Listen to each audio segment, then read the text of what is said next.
He founded his company in 2010 after coming over from Germany on the back of a small angel round. They've now raised over $23 million, serving 200 customers, again, making it easy for them to visualize data, especially NetSuite data. Their ACV, or their average contract value, is somewhere around 15 grand. They also make money from professional services and some other things. Their annual churn is between 5 and 7%, so super healthy. Their payback period is around 6 months, or about 50% of their first year value of that 15 grand. This is episode 712. Coming up tomorrow morning, you'll learn from Ryan. You'll never guess what salary he gave up to launch their startup. I got him to tell me. But first, here's today's episode. This is The Top, where I interview entrepreneurs who are number one or number two in their industry in terms of revenue or customer base. You'll learn how much revenue they're making, what their marketing funnel looks like, and how many customers they have. I'm now at $20,000 per talk. 5 and 6 million. He is hell-bent on global domination. We just broke our 100,000 unit sold mark. And I'm your host, Nathan Latka. Hey, did you guys know that if you wanted to get all the data that I capture on this podcast without having to listen to every episode, did you know there's actually like a secret button you can click and get the whole Excel file? You can get it at getlatka.com. Every company has a profile that I interview. You get their churn, CAC, ARPU, LTV, valuations, payback period, and everything else, all in a beautiful, beautiful Excel-like format. Now, here's the catch. I put a lot of money into this thing, $25,000 to build it. Go look at what I built. I think you'll agree it was totally worth it. It is a beautiful, beautiful piece of website, if you know what I mean. Beautiful piece of website. And data's not valuable if the whole world has it. So I'm only giving this to 10 new people every month. Those 10 people will then have an advantage, whether you're in private equity listening or venture capitalists or a software founder, you're going to have a major advantage. And this isn't some fake only 10 people. I will cut it off after 10 people. So if you're hearing this right now, and it is, let's see, July 6th, you're listening to it on launch day. You're probably hearing this message, one of the first people. Go to getlatka.com to be one of the first 10. That's GETLATKA. For all these companies I've interviewed and all their data in one spot with one clickable download. Go there now. These will go very fast. Hello, everybody. My guest today is Seymour Dunker. He's the co-founder and CEO of a company called iCharts, the leader in cloud business intelligence and analytics, and a seasoned entrepreneur who's been both a consumer and developer of visual analytics. Before founding iCharts, Seymour assisted SAP's senior management in driving the company's product strategy and was an early team member at 2 enterprise software startups before that. Seymour, are you ready to take us to the top? Absolutely. Great meeting you. We were just joking about you're in Mountain View, and I was making fun of how much rent you pay compared to what I get, right? Absolutely. It's something, but it's great to be here. So did you tell us real quick, what does iCharts do, and what's the business model? Is it SaaS or pay as you go? How do you make money? Yeah. So you already pointed out, it's great. We are basically a cloud-based business intelligence and analytics solution that you can embed into other SaaS platforms. And as such, we are, basically a SaaS model, and we power analytics inside of any SaaS platform. And so give me an example of how a customer's using you. Like, tell me a real story. Yeah, exactly.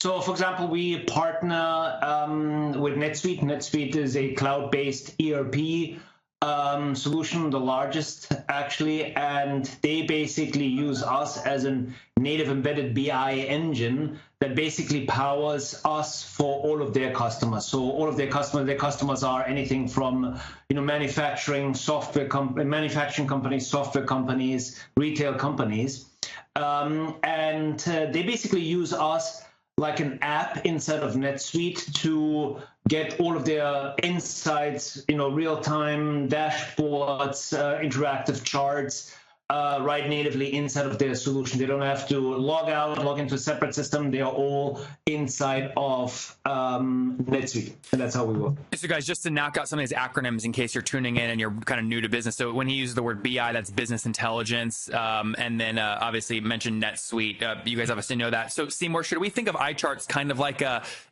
like a grow.com, what Rob's doing, or like Clipfolio and what Alan's building? I mean, is it a visual representation of data, or is there something else behind it? So basically, it's more horizontal than that. So we basically can take any kind of data and aggregate that data in real time and then visually represent it. so that people can interact and slice and dice the data, but also not only visually. So pivot tables continue to be, everybody loves pivot tables, so we do pivot tables as well. In a more broad, really a broad way to explain to us as an analogy is, think of us as like in every car, you have a navigation system, right? And rather than the car manufacturing building those navigation systems themselves, we supply the equivalent of a navigation system to everybody who basically is a car manufacturer. In our case, it's SaaS platforms. Got it. It makes good sense. And who are you selling to? The NetSuites or the companies that are using NetSuites? Like you have on your site, I think Candy and a few other companies.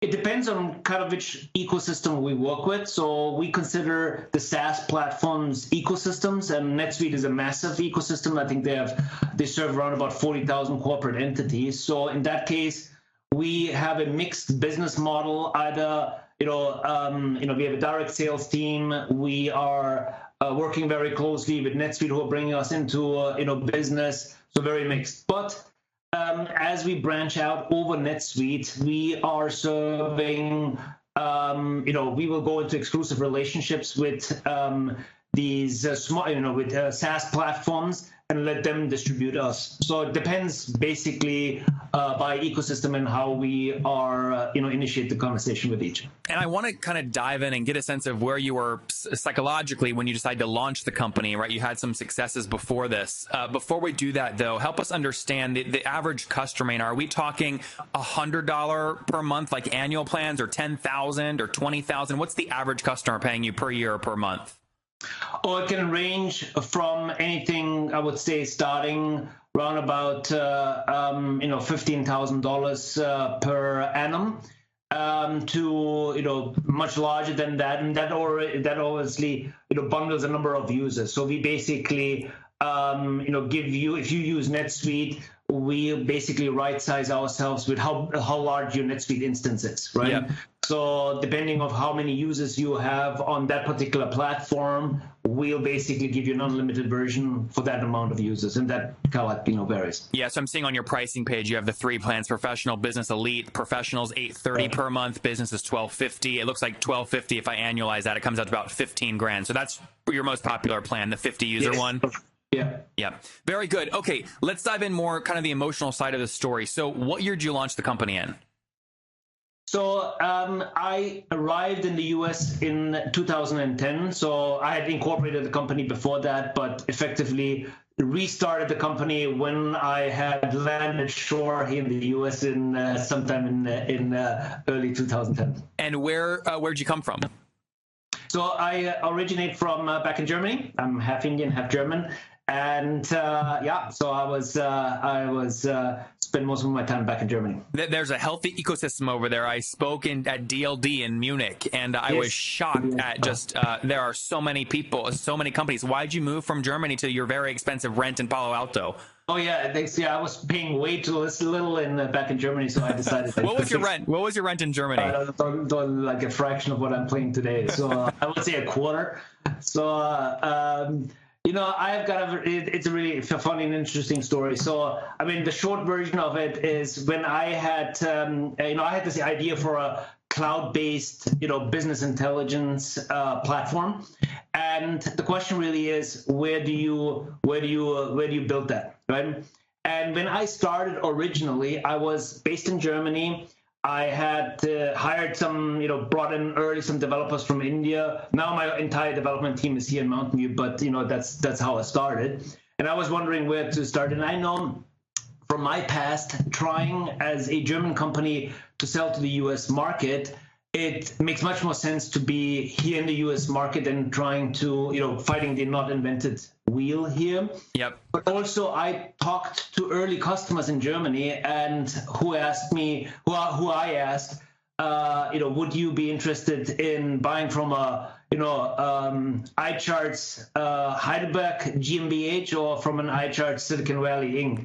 And they very clearly said that's, we're definitely interested from buying where the innovation is. So it was kind of like, clear to me, like the US guys like to buy from American companies, Germans like to buy from Silicon Valley. So why not move there? So why not just do what a lot of media companies do, which is buy a postal box in New York City or buy a postal box in Silicon Valley? Yeah. No, plus there's the personal dimension, like who would not want to live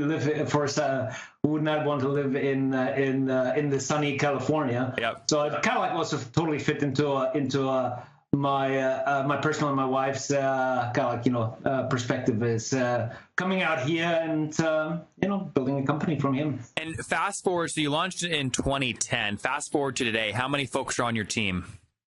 We have a team of 60 people. Okay. And we have 60 people. All in Mountain View? Well, so we have 2 locations. We have Mountain View locations, and then we are out in Sacramento. My sales sales operations is out in Sacramento. And how many folks of the 60 are sales? We are a 20-man team in the sales and supporting functions. So yeah. Okay. And then if we go back, I want to dig more into kind of this sales role here. We talked to a lot of SaaS companies that have gotten really, really good at figuring out how to drive net revenue expansion from their current customer base year over year. And a lot of that levers, usually the strongest lever there is number of seats, but sometimes there are other levers that inside sales team can pull. What levers are those? I'm assuming those 20 are probably some inside salespeople. What levers are they pulling to drive expansion revenue for your product? So basically, right now, the majority of our go-to-market is centered around, going and finding NetSuite customers. And so the lever is very simple. Like if you are using NetSuite, we pretty much, know your pain points very well, which is you are struggling with, getting reports and insights, and we fix that problem. And so the size of how much you need really depends on how big your NetSuite instance is, and the value of our system grows the more user you use it, right? So we have a discussion with you is how, what's the value of having consistent insights and KPIs measured across the organization, and how do you make that transparent and visible to everybody? And that automatically drives our conversation in terms of right sizing how much of iCharts you need. Seymour, that was really valuable to understand that. What I was referencing, though, is when someone is already your customer, right? In year one, they've paid you the contract. What are you doing over the next part of their lifetime to increase the value you're giving them, and also at the same time increase the price point? The number for this would be, right, net revenue expansion. Right. Okay, got it. So, as these get started, we develop a really, a good sense of what their needs are. And for example, a number of our customers need, they start with one data source, but now they basically are trying to get insights from multiple data sources. So how can I have an integrated view? That's a fantastic way of expanding. So for example, one of our customers basically has production level data, right? So they have, in one system they have ERP data, their financials. In another system they have production level data, and see that data combined. That drives expansion for us. Got it. Makes sense. It's broader use, basically. And you're now, call it 7 years into the company. How many customers are you serving, or a range? So we're quickly accelerating. So around about 200 customers. Okay. And we are adding, I think, 20, 30 customers a month right now. So with our upcoming channel agreements, that's going to be accelerating even further. So just to be, we really started, we've been focusing on various markets. Our focus on ecosystems started really 3 years ago. So that was we started in the NetSuite ecosystem 3 years ago. So that's kind of really real. Seymour, have you bootstrapped this company, or have you raised capital? And if so, how much? So we raised capital over time. So we've raised $23 million to date. Mm-hmm. And initially, we bootstrapped the companies with the help of a number of angel investors that basically helped me to come here to the US and then build the company as we've gone. But institutional investments, we started taking roughly 3 years ago. So the bulk of their funding came as we growing into our current business model. And I assume kind of as you're raising this capital, you're getting better senses of kind of how cohorts are performing, whether you're onboarding them from the NetSuite kind of channel or other channels you're growing. Obviously, a key thing in any SaaS business is churn.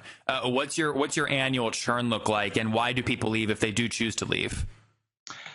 So our annual churn is around about, I would say, 5 to 7%. Okay. And the majority, we are kind of like dependent on the underlying, right? So since we're inside of the NetSuite, baked into the NetSuite, if they leave NetSuite, they leave us, right? Yeah. So that's kind of like where we are connected to. Also, a big function, what we've found is that it all matters how we onboard the customers. So, early on, we were still in a learning curve. If you don't onboard the customers in the right way, spend enough time with them, let go too early, that's where we just noticed that they we haven't gotten them where we need to get them to. So doing an excellent job on onboarding the customers, making sure that all of their needs are taken care of, and then obviously there's certain dependencies we cannot fully influence. And quickly, let's touch on CAC and LTV before we wrap up because we're running out of time. I'm sure you're doing all kinds of tests related to acquisition. What does it cost you on average to acquire a new customer? So as compared to, we compare that to our first year contract. So we are roughly at 50% of our first year contract. Right? Call it $7,500. Yeah. So we are highly profitable basically from the initial time we close a deal, which is great because that means we can, reinvest into building great service for our customers. So it's great. Seymour, are they? You said your average contract value annually is about $15,000. Are those typically paid all up front? Yes, correct. So you have no cash gap issues if it costs you $7,500 to acquire a new one. Yep. Got it. What's stopping you from growing faster? Because the metrics look like they make a lot of sense. There's an advantage of growing fast, and there's an advantage of burning yourself as you grow too fast. Because as you kind of grow into the next levels, you want to make sure you have the right set of quality in place, both across your teams. Like how do you sell? How do you serve your customers? How do you build your product? So so we've kind of like hit critical mass at this point. So we're kind of like ready to take off the brakes and accelerate our business. But perhaps that's part of my background, coming from where I come from, quality matters big time. So yeah, we're exactly at that point right now. So, but until now, it was all about focus on having a highly, well-functioning team that produces quality and gives our customers what we need to give them. And Seymour, I'm going to do backwards math or back of the napkin math here for a second. You mentioned you had about 200-ish customers and your average contract value is about $15,000. So it's safe to assume you guys are doing somewhere in terms of ARR around $3 million-ish? Well, as I said, we are not in a position to mention our revenue numbers being private companies. But where would that equation that I just did go wrong? Because you told me both of those numbers. Why would that multiplication not be accurate? So we also do some professional services for our bigger customers. So okay. we are specifically the larger ones want us to do extra work in terms of integrating additional data sources. So there's additional stuff we do there. So I'm judging based off this small smile on your face when I said that you're doing more than $3 million when you add on professional services and everything else. As I said, I can't. You guys will have to watch the video and decide for yourself what they're doing based off Seymour's reaction. Hey, did you guys know that if you want to get all the data that I capture on this podcast without having to listen to every episode, did you know there's actually like a secret button you can click and get the whole Excel file? You can get it at getlatka.com. Every company has a profile that I interview. You get their churn, CAC, ARPU, LTV, valuations, payback period, and everything else all in a beautiful, beautiful Excel-like format. Now, here's the catch. I put a lot of money into this thing, $25,000 to build it. Go look at what I built. I think you'll agree it was totally worth it. It is a beautiful, beautiful piece of website, if you know what I mean. Beautiful piece of website. And data's not valuable if the whole world has it. So I'm only giving this to 10 new people every month.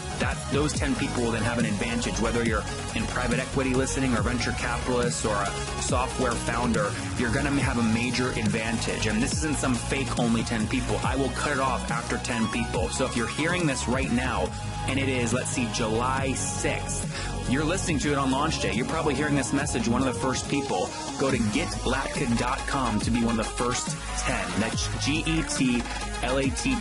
For all these companies I've interviewed and all their data in one spot with one clickable download. Go there now. These will go very fast.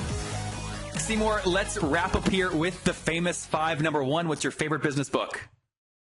My favorite business book is Kevin Kelly. It's called, and it's slipping right now in my mind. It's Incredible, I think it's called. Incredible. It's basically it's about the future trends.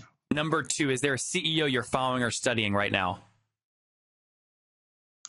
I would say one of my favorite ones, just because he's a wildcat, is Elon Musk. Number 3, are you a wildcat deep down? You're going to sell this company and then go, try and take over Mars? Well, I'm not sure about selling at this point, but it's fun building a high growth company and having a great team on board. So, and going to Mars, I don't know, but there's other stuff that's pretty cool. Yeah, but so Seymour, if NetSuite came to you and they're trying to add to their top line and said, hey, we're going to write you a check for $90 million. Yes or no? Do you sell? Nice try. He said that with a straight face. That was pretty good. All right, so what is your favorite tool? Number 3, what's your tool? My favorite tool? Absolutely iCharts, because actually really... Besides your own. I'm not able to mention my own. What is my favorite tool? One you use a lot for your business. Actually, NetSuite. So we use NetSuite. It's a great, fantastic tool. We also use Salesforce for basically running our internal business with. Not what you would expect, but so those are fantastic underlying systems we use. Number 4, how many hours of sleep do you get every night? More lately, which is great. So I try to sleep 7 hours, 6 hours, 7 hours. Great. And what's your current situation? Married, single? Do you have kids? I've got a great wife and 3 fantastic kids. Oh, wow. Okay. And how old are you? I am 45. 45. Okay, last question. Take us back 25 years, Seymour. What do you wish your 20-year-old self knew? What I wish my that's a good question, is, so I would pretty much do a lot of the stuff that I've done, perhaps spend a little bit more time outdoor. There you guys have it from Seymour, founder of iCharts. He would have spent more time outdoors. He founded his company in 2010 after coming over from Germany on the back of a small angel round. They've now raised over $23 million, serving 200 customers, again, making it easy for them to visualize data, especially NetSuite data. Their ACV, or their average contract value, is somewhere around 15 grand. They also make money from professional services and some other things. Their annual churn is between 5 and 7%, so super healthy. Their payback period is around 6 months, or about 50% of their first year value of that 15 grand. Again, 60 folks based out there in Mountain View and San Francisco. Seymour, thanks for taking us to the top. Thanks a lot. Thanks for spending the time. If you enjoyed today's episode with Seymour, go back and listen to Daniel yesterday, who broke down how he bootstrapped into Silicon Valley.